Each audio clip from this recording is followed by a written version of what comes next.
के स्वाभिमान आंदोलन के संयोजक रणदीप लोचन वो अपनी समापन में बात बताएं और इसके जो 11 मई का हमारा हमने जो प्रोग्राम जो भी पारित किया है सतनाड़ी में। एक सेकंड सॉरी, जो मैं चंडीगढ़ का जिक्र कर रहा था वो एक सबके समझने की बात। चंडीगढ़ कहने को हरियाणा की राजधानी है, चंडीगढ़ यूटी है और यूटी का जो प्रशासक है, एडमिनिस्ट्रेटर है, वो गवर्नर पंजाब है। समझते हो ना, इसको पता है ना? बिल्कुल। यूटी हम लोगों में जब बात करेंगे तो हम ये भी करेंगे, इसलिए जो समय बीत रहा है हरियाणा की ताकत कम होती जा रही है, हरियाणा का हिस्सा कम होता जा रहा है। आज की सभा के अध्यक्ष भाई सुभाष नंबरदार जी, प्रधान एवं ओबीसी, बहुत ही वरिष्ठ हरियाणा के पूर्व मंत्री तौरण सिंह मान जी, पूर्व विधायक भाई अजीत सिंह जी कायजान, पूर्व विधायक मैम से तौ उमेद सिंह शिवात, तौ रामकिशन, तौ कैप्टन भीम सिंह, मामा भूल सिंह पेटवार, करम सिंह जी मोर, भाई रामफल, भाई संदीप नेहरा, महावीर जी गोयक, रामकिशन जी मलिक, गिरावट सिंह जी, हुकम सिंह जी सागवान, हुकम सिंह जी सामने से जो हमारे बड़ी मेहनत से इन्होंने काम किया, प्रचार किया, काला मुंडिया लाखड़माड़ा माजरा जी, सूरजमल राठी जी, और ये अपने हमारे जो गुरदीता जी कंबोज जो सिरसा से आए हुए हैं, मास्टर रामफल जी राठी, माइक चला रहे हैं, माइक ओबीसी के प्रवक्ता हैं और हमारे प्रेस क्लब के अध्यक्ष अवा सिंह चहल जी, दाऊ दलीप पूर्व सरपंच सामने से हैं, वजीर चेयरमैन हैं, अजमेर बड़म्बा जी हैं, राजू फरमाना जी वेद पूर्व चेयरमैन, और ढूंढ साहब जो मुंडाड़ के पूर्व सरपंच, और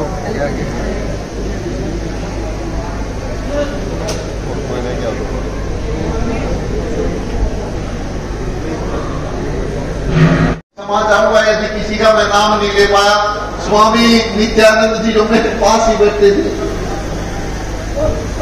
आज की ये सभा हरियाणा की राजधानी हरियाणा के बीच बनाओ के बारे में, क्यों बनाओ और इससे बनाने के फायदे क्या होने चाहिए, मैं ज्यादा समय ना लेकर के ये बताऊंगा। हरियाणा की राजधानी इसलिए बीच में बननी चाहिए क्योंकि ये हमारा हक है। ऐसा होने से इस प्रदेश का विकास होगा, देश का भी विकास होगा।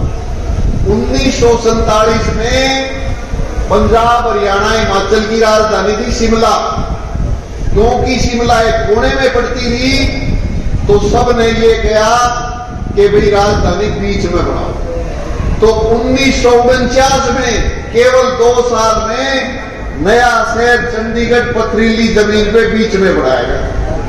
इससे तीनों राज्यों का जो 3 राज्य हो गए विकास हुआ। 66 में हरियाणा और पंजाब अलग हो गए। हिमाचल की राजधानी तो शिमला बन गई और हरियाणा की राजधानी पंजाब और हरियाणा की राजधानी चंडीगढ़ रही। और यह फैसला हुआ कि जब तक नई राजधानी नहीं बनती और जो झगड़े हुए नहीं सुलझ जाते, चंडीगढ़ स्थायी राजधानी रही। आज उन बातों को 66 साल हो गए, 58 साल हो गए और हमारी ये समस्या नहीं सुनी पाई। मैं पूरी दुनिया में घूमना और बहुत पूरे देशों की राजनीतिक, आर्थिक और जो इकोनॉमिक डेवलपमेंट की जो नींव होती है जिससे जनता तरक्की करती है, उन बातों को मैंने अध्ययन किया और मैंने ये पाया कि जितने भी प्रदेश हैं, ना सिर्फ देश के अंदर, दुनिया के अंदर, उनकी 80% जनसंख्या के बीच में राजधानी। और यहां अपने 23 राज्य हैं पूरे भारत में, 23 में से 18 राज्यों की राजधानी बीच में। ये बहुत बातें बताई नहीं जाती और लोगों का इस तरफ ध्यान नहीं जाता। मध्य प्रदेश की राजधानी भोपाल बीच में, राजस्थान के बीकानेर और उधर जो जैसलमेर के जो बड़े जिले हैं वे परली तरफ छोड़ दे तो जयपुर बीच में है, गांधीनगर गुजरात की राजधानी बीच में है, उत्तर प्रदेश की लखनऊ राजधानी बीच में है, और ये जो उड़ीसा की राजधानी भुवनेश्वर बीच में है, और अब जो नई राज्य बने हैं तेलंगाना की राजधानी हैदराबाद बीच में है, अंदर जो नया राज्य बना है उसकी अमरावती राजधानी सबने मिलके बीच में बनाई है कि भी बीच में बनाओ। नया राज्य बना छत्तीसगढ़, सब कहने लगे भी क्या करें, बड़ा शहर वो है, छोटा वो है। यहां ऐसे नहीं होता, सारे बोले भी बीच में बनाओ, राजधानी बीच में बनी।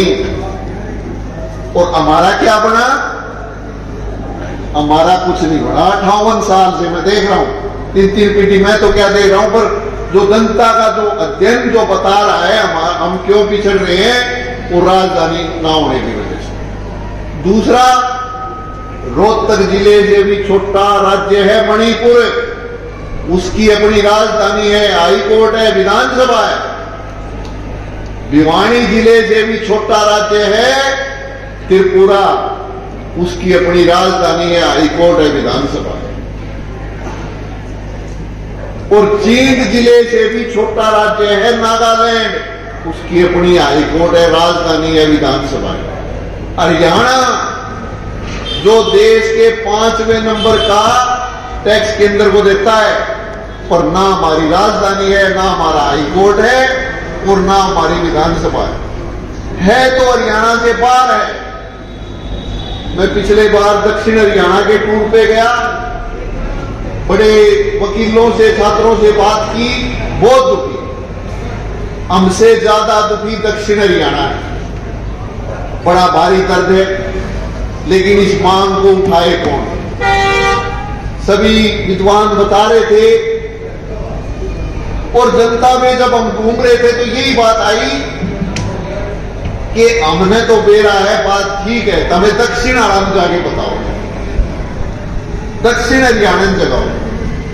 तो इसीलिए अगली रैली दक्षिण हरियाणा में होगी और दक्षिण हरियाणा के कोई बड़े गांव और कस्बे महेंद्रगढ़ में रैली होगी, तब सरकार जागेगी। क्यों? क्योंकि सरकार दक्षिण के ऊपर ज्यादा डिपेंड होगी। यदि हमने दक्षिण हरियाणा को जगा दिया तो अपने तो ये जागे पड़े हैं, कम ज्यादा की बात नहीं होती। दक्षिण यदि हम जगाने में कामयाब होंगे तो राजधानी जरूर बनेगी। उसी तरह से दक्षिण का जो पलवल और फरीदाबाद का आदमी है, दिल्ली क्रॉस करके, पंजाब क्रॉस करके चंडीगढ़ जाता है। सिरसा का आदमी पूरा पंजाब क्रॉस करके चंडीगढ़ जाता है। गुड़गांवा का आदमी दिल्ली और पंजाब क्रॉस करके चंडीगढ़ जाता है। रोहतक का आदमी पंजाब क्रॉस करके, यानी कि 90% लोग पंजाब में होके चंडीगढ़ जाना पड़ता है। इस तरह का मैंने पूरी दुनिया में कहीं ये बात नहीं देखी, कहीं नहीं देखी। कहीं है तो बताओ। पूरी दुनिया में ऐसी बात नहीं है। भारत की छोटो, पूरी दुनिया में इस तरह का अन्याय और इस तरह की मूर्खता मैंने नहीं देखी। और ये क्यों हो रहा है, इसके पीछे वजह क्या है?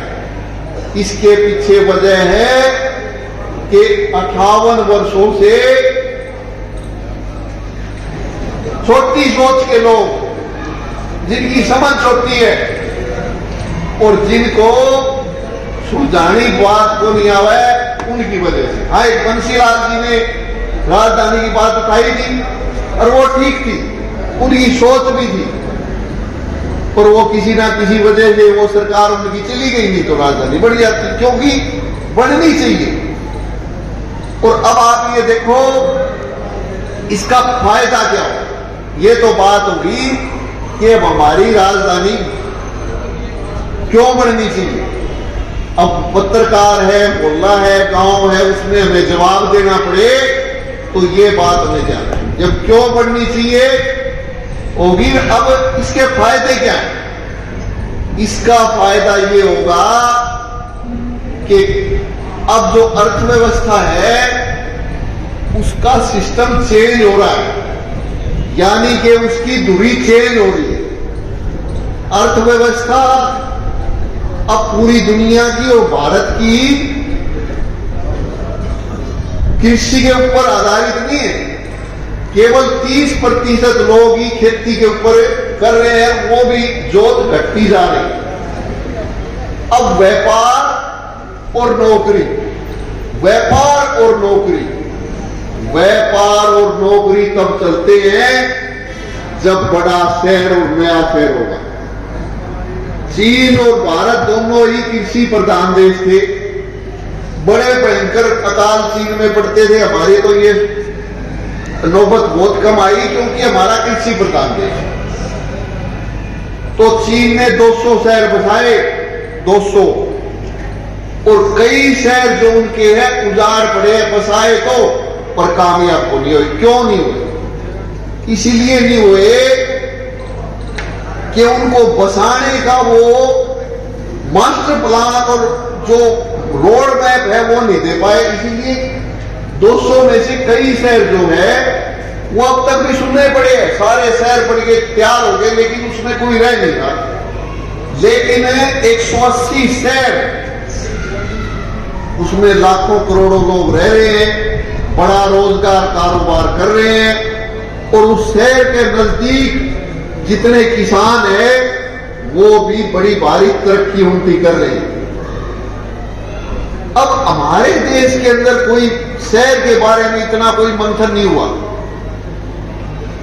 हाँ ठीक है भाई, कुछ बीजेपी की सरकार बनी तो वो कुछ कहते थे, लेकिन उन्होंने कुछ किया नहीं। केवल एक शहर गुजरात में बसा है, गिफ्ट सिटी नाम से। उस शहर का आधार क्या है? उसमें ये कहना है कि गुजरात एक बंदरगाह है, मतलब समुद्र के साथ लगता है, और उस शहर के अंदर हीरे तराशे जाएंगे।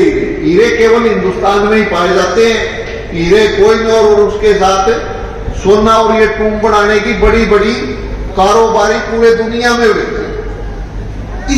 ये बात उस शहर की आधार है, और इसके कारण उसमें बैंक भी है, बहुत बड़े इन्वेस्टर भी है, और वो शहर बड़ी तेजी से बढ़ रहा है। अच्छी बात है, इससे गुजरात को फायदा हुआ, प्रदेश को फायदा। अब बात रही हमारी अब हम ये कहें कि दिल्ली के साथ तो गुड़गांव, फरीदाबाद और ये ठीक है चल रहा है, लेकिन यदि कोई हम नया शहर वैसे ही बसाएंगे तो वो चलेगा नहीं। उसको बसाने का यदि आधार राजधानी होगा ना तो वो शहर चलेगा, और वो शहर सब कुछ पीछे छोड़ सकता है, और राजधानी तो हमारा है।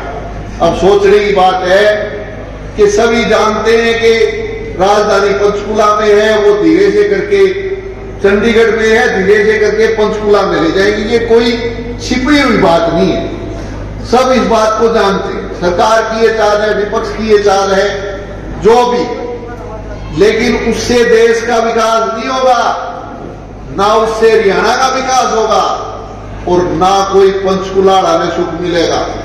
केवल एक छोटी सोच और मूर्खतापूर्ण फैसला होगा। क्यों? क्योंकि चंडीगढ़ तो ऑलरेडी आगे बढ़ चुका है, एक बड़ा शहर बढ़ चुका है। वहां से अब राजधानी रहो और चाहे ना रहो, चंडीगढ़ एक विकसित शहर बढ़ चुका है। अब यदि हम राजधानी, हाईकोर्ट, विधानसभा और पूरी राजधानी यहां ले आते हैं तो पूरे इधर जुलाना, इधर रवाना से लेकर महेंद्रगढ़ तक और मैम से लेकर फतेहाबाद तक काम की कमी नहीं रहेगी। राजधानी का क्या फायदा होता है ये तो आप सारे बात जानो, लेकिन राजधानी के स्कूल भी अलग होते हैं। हमारे रोहतक का प्राइवेट स्कूल और राजधानी का सरकारी स्कूल बराबर। कोई ऐसा आदमी नहीं है, एक 5 साल से बच्चे लेकर 95 साल तक क्या बूढ़ा तक सबको इसका फायदा होगा। हम बहुत आगे चले जाएंगे और हो सकता है कि ये शहर सिंगापुर और लंदन को भी पीछे छोड़ दे। इतनी बड़ी योजना, इतना बड़ा प्रोजेक्ट हम लेके आए हैं, जनता को भी जगा रहे हैं और सरकार को भी। अब एक बात होती है, ठीक है राजधानी बढ़ेगी, उसके बाद साथ एक स्पोर्ट्स सिटी बसाया जा सकता है। स्पोर्ट्स सिटी का मतलब ये नहीं है कोई 2-4 स्टेडियम बढ़ गए, कम से कम 100-150 स्टेडियम, एशियाड के गेम पूरे देश के कम से कम 1 लाख खिलाड़ी यहां प्रैक्टिस करेंगे महेंद्रगढ़, हनुमानगढ़ तक। और हम खेलों में आगे हैं, हमारे खिलाड़ियों का भी फायदा होगा, देश के खिलाड़ियों को भी फायदा होगा। जैसे कि गुजरात में हीरे तरह से जा रहे हैं क्योंकि वहां हीरो के कार्यवाही है, तो हमारे खिलाड़ी है, खेलों का सिटी बने, स्पोर्ट्स यूनिवर्सिटी बने, एशियाड के गेम हो और फिर ओलंपिक के गेम। मैं अभी पत्रकारों के पास गया तो बोले जी क्या बात कर रहे हो, ओलंपिक का गेम और भारत क्या बात कर रहे हो आप, ये तो हो ही नहीं सकता। क्यों नहीं हो सकता? इसीलिए नहीं हो सकता कि हमारे देश का बुनियादी ढांचा बहुत कमजोर है, एक शहर भी हम नहीं बसा सकते। लेकिन मेरा ये मानना है, मेरी टीम का, मेरे साथियों का और जो मैंने पूरी दुनिया, उससे मैं ये कह रहा हूं कि राजधानी बने और राजधानी के जिस तरह दिल्ली के साथ रुका हुआ है, एक स्पोर्ट्स सिटी बने और उस स्पोर्ट्स सिटी के अंदर पूरा बुनियादी ढांचा, इंफ्रास्ट्रक्चर तैयार हो तो हम ओलंपिक का भी दावा कर सकते हैं। क्योंकि भारत 5वीं अर्थव्यवस्था है, एक बार ओलंपिक आ गया तो 100 मेडल आओ। आज हमें बता रहे थे कि क्रिकेट का गेम भी है, क्रिकेट ठीक है भी लोग देखते हैं और मैं भी इसको कोई बुरा नहीं कह रहा, लेकिन मेरा इंटरेस्ट बचपन से फुटबॉल में ज्यादा है और मैं इनके निदाने की इनकी कई टीमें बड़ी अच्छी है फुटबॉल।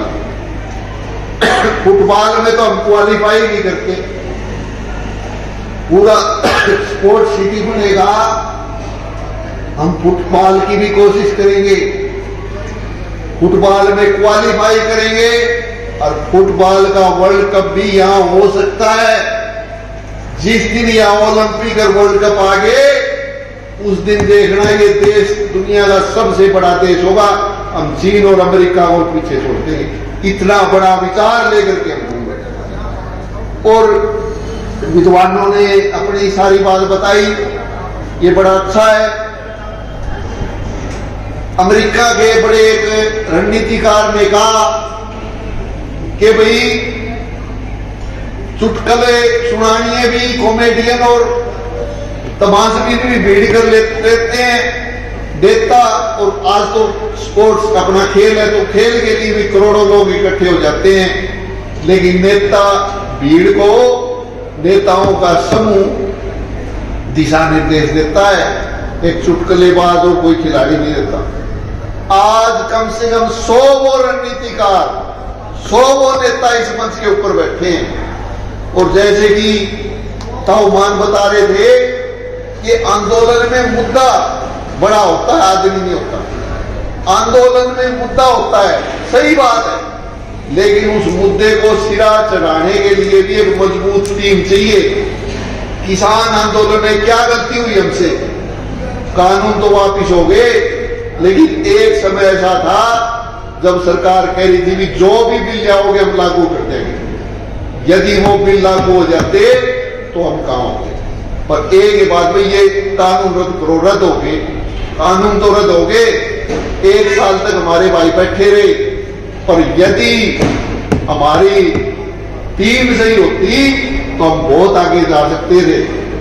और यही वजह है कि कमी रहेगी, उस कमी को हमें सुधारना है। और उसको सुधारने के लिए चिंतकों की टीम, कम से कम 100 ऐसे साथियों की टीम, ऐसे विद्वानों की टीम होगी जो इस बात के लिए दिन रात चिंतन करेगी। और चिंतन करने से ही हम ये पूछे हैं कि यदि हमने महेंद्रगढ़ में रैली कर दी तो सरकार घुटने टेक देगी। ये मैं आपको बता रहा हूं। क्यों टेक देगी? दक्षिण हरियाणा में 35 सीटें आती हैं और भाजपा की कुर्सी का पाए है वे 35 सीटें। और वो यदि हिलगे उनके या बात समझ में आ गई, भैया बात ठीक है, राजधानी बीच में बनाओ, तो हमसे पहले बीजेपी वाले अभी जल्दी से जल्दी राजधानी बना सकते हैं। इसीलिए जरूरी है सरकार से मिलना। पहले महेंद्रगढ़ की रैली से पहले सरकार को हम ये बतावांगे तो सरकार के काम खड़े होंगे। और सभी हमारे बहन के भाई बैठे हैं कि भाई यहां इसमें मैं आया था 2017 में 5000 किसान पेंशन के लिए हमने अभियान चलाया, बड़ा मजाक उड़ाया करते, बोले किसान ना के बात करो, आप पेंशन क्यों देंगे? चढ़के हुए व्यापारी भी कहेंगे, वो मजदूर भी कहेगा, नहीं किसान की पेंशन की बड़ी वजह। तमिलनाडु के किसान मल और मूत पी के दिल्ली चले गए, किसानों को एक पैसा नहीं मिला। हमने पद यात्रा चलाई और यहां रैली भी करीब 4000 गांव का दौरा किया। सरकार के कान में खबर चली गई कि भी किसान राज है, 6000 मिले को नहीं, 6000 मिल रहे ना। हमने आवाज उठाई, न्याय पक्ष संगठन से ये बहुत सारे साथी यहां बैठे भी हैं, रामफल जी भी पत्रकार जो किसान है, हमने इस सबूतरे से उठाई थी, वो पार है। कई बार मुद्दा बड़ा होता है और कई बार अब यदि हम लगे रहते, बहुत भीड़ कर होती तो हो सकता है 6000 की बजाय 60,000 साल के मिलते, पर क्योंकि हमसे जितना हुआ हमने किया। और राजधानी का मुद्दा बहुत बड़ा मुद्दा है और इसको मैं ये सारे से ही बता रहे हैं सुभाष जी, और इन्होंने बहुत मेहनत की, नंबरदार जी ने यहां सारे कहते भी बहुत बढ़िया मुद्दा है, बहुत बढ़िया मुद्दा। विरोधी भी इस बात को सराहता है और है भी। इसीलिए मजबूती से हमें लगे रहना है। एक संगठन करना होने के नाते, संगठनकर्ता का क्या काम होता है कि अच्छी अच्छी योजना बनाना, प्रबंध करना और मजबूती से डटे रहना। आंदोलन में मुद्दा नेता होता है, संगठनकर्ता नेता नहीं होता। और एक मजबूत आदमी जब टीम डटी रहेगी तो आप पार जाएगी, हमें असफल नहीं होगी। आप देख लो, रघु यादव है दक्षिण हरियाणा की, कितनी बड़ी बड़ी रैलियां करते हैं लेकिन कभी भी उनको सफलता नहीं मिली, मांग को मांगी। हार्दिक पटेल गुजरात का धगे खा के बैठ गया, ये नहीं है, इस तरह नहीं होता। क्यों? क्योंकि एक मजबूत और नेतृत्व, और जब तक जानकार आदमी नहीं होगी नहीं बात पलटाने को नहीं पाओ। तो बात को सही सिरे चढ़ाने के लिए सही मुद्दे को किस तरह लागू करवाया जाता है, इसकी समझ सारी बातें जब तक नहीं होगी। और कहो कैप्टन भीम सिंह बैठे, इन्होंने बड़े सुझाव दिए भी बीच में बढ़नी चाहिए, तो सब कहे। तो अब आगे का ये योजना हमने बनाई भी 100 रैली करांगे। पहले हिसाब से चले 80 में बैठक करी, क्योंकि 24 का सबूत रहेगा महत्व था, नहीं तो या मोखरा समान भी सभा हो सकती थी। अब महेंद्रगढ़ में एक जगह चाहे सतनाड़ी है, आकोदा है या डैना है या पावड़ है, महेंद्रगढ़ है, एक जगह सभा होगी। दक्षिण हरियाणा को जगाने के लिए महेंद्रगढ़ में सभा करेंगे। ये एक बहुत बड़ी बात है और इस बात से ये आंदोलन बहुत आगे जाएगा। सरकार झुकेगी, उसको झुकना पड़ेगा, न्याय की बात। और भाइयों, ये बुजुर्ग भी बैठे और कुछ युवा भाई भी खड़े हैं। कभी इस देश के अंदर कृष्ण और बलराम खेत में हल चलाते रहे, जनक खेत में हल चलाते रहे। वो किसान जब इस देश में देवता और परमात्मा खेती करते थे, शासन भी वो करते थे, तो आज की बात होगी। सबसे बड़ी बीमारी व्यक्तिवाद और परिवारवाद के कारण हमारे किसानों का नाश हो। हमें उसको बदलना है। बढ़ना कुछ नहीं होता, बढ़ने से कोई बात नहीं होती। आदमी को बढ़ने के लिए नहीं, कुछ बढ़ाने के लिए काम करना चाहिए। क्या होता है मुख्यमंत्री? कुछ नहीं होता इनके पास। बात सिर्फ ये है, एक महत्वाकांक्षा कुछ नहीं होती। बात ये है कि हम एक विचार को जन्म दें। और आज मैं इनकी धरती के ऊपर एक ऐसा बीज लिया, यहां इस बीज को बड़ वृक्ष बढ़ावांगे और पूरा हरियाणा और पूरा देश इसका फायदा करेगा। ये मैं आपसे वायदा करके जा रहा हूं। और सैकड़ों नेता और हमारे हजारों साथी, आज की इतनी सफल सभा, इतनी भारी भीड़, ये बहुत गर्व की बात है। आप लोगों ने मेरे विचार को सुना, तो इसके लिए मैं बहुत बहुत धन्यवाद। जय हिंद, जय भारत, जय हिंद। नारा लागे जाइयो भाई, मैम तो भी सीखी, अरे मैम तो भी सीखी, मैम तो भी सीखी। सबका बहुत बहुत धन्यवाद। ये इन में चला